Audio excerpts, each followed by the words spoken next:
In this video, I'm going to walk you through the 3 things that you absolutely have to know before you start an e-commerce store. There are way too many people who are super keen to start an e-commerce store, super keen to get a little bit more of a flexible lifestyle, more income, more money in their life, but they keep making these critical mistakes, and I don't want you to make the same mistake. So the first point I want to talk about is profit margins, okay? Everyone talks about this. Everyone says you need to have healthy profit margins, but what they don't forget is when you look at a profit margin, you have to make sure that you account for all the costs that are going to lead to you acquiring that sale. So you'll find people talk quite a lot about ROAS, which is return on ad spend. So people talk about a healthy ROAS, so a 4 times ROAS, a 5 times ROAS, even a 7 times ROAS. So you put 10 Rand in, you get 50 Rand out. You put 10 Rand in, you get 70 Rand out. But the problem with this is you aren't accounting for your actual cost of goods, number one.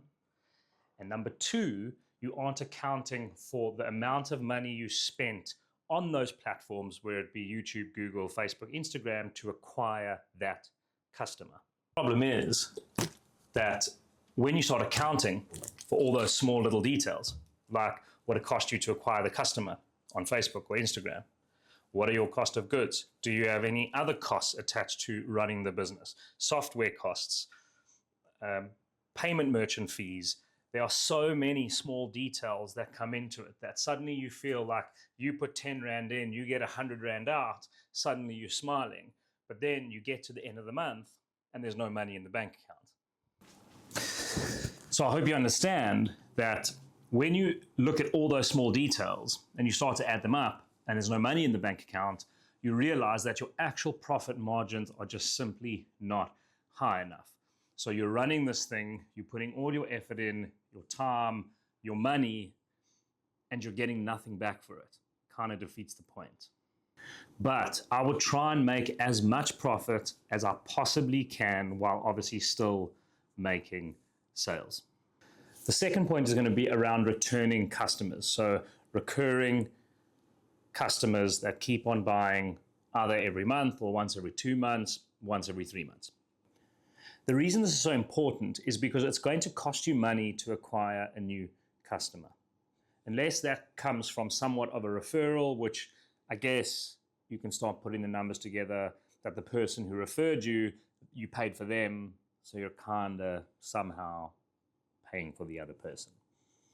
But anyways, you want to try and make sure that you build something that people can buy that product of yours more than just once. I'll give you an example.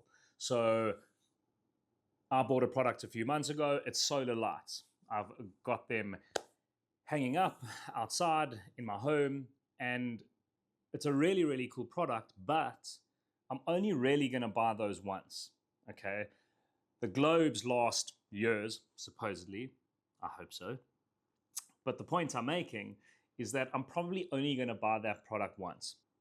That doesn't make it a bad product at all, but it's just something to keep in mind that if you can find something that you can get people to buy on a recurring basis, that is where you'll make the most money and the most profit, because when people come back to purchase again, you aren't paying that same initial fee, if we had to call it that, to get them as a customer because they were already a customer. An example of a product that may not have the best recurring customer base, but I just want to give you an example of one that possibly does have a very good recurring customer base. So for example, I'll buy these. They are little Revive electrolyte packs. So they just help with hydrating you. But I'll buy that every single month because it'll run out, right? Now, I do understand that for some brands, I can't do that. Like, for example, if we look at the Solar Light brand, if they told me that I had to buy new globes every single month, I wouldn't buy that light because that just makes no sense.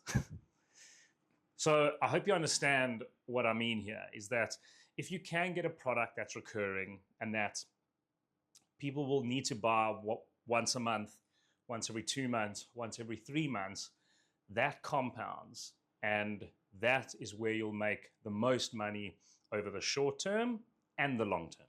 The last point I want to go through is market size. I do understand the value of going after a market that's really, really niche. Like, for example, new moms who have just had a baby, the baby's a boy, and okay, I can't think of a fourth, but you get the idea, okay? I do understand the value of that, but the only problem with that is marketing and advertising that can sometimes be quite difficult, because you can target smaller niches, you can target a very specific set of people, but the problem with that is usually finding those specific types of people can usually land up being quite expensive from a marketing side. So unless you have a very niche product that people will continue to buy over and over and over and over again, you want to try and come out with something that appeals to quite a large market, because then you can go after this huge market, you have a great product, your margins are good, and people are going to keep on coming back and buying your products over and over and over again. So I hope that helps. If you have any questions, pop them in the comments below. I'll see you in the next video.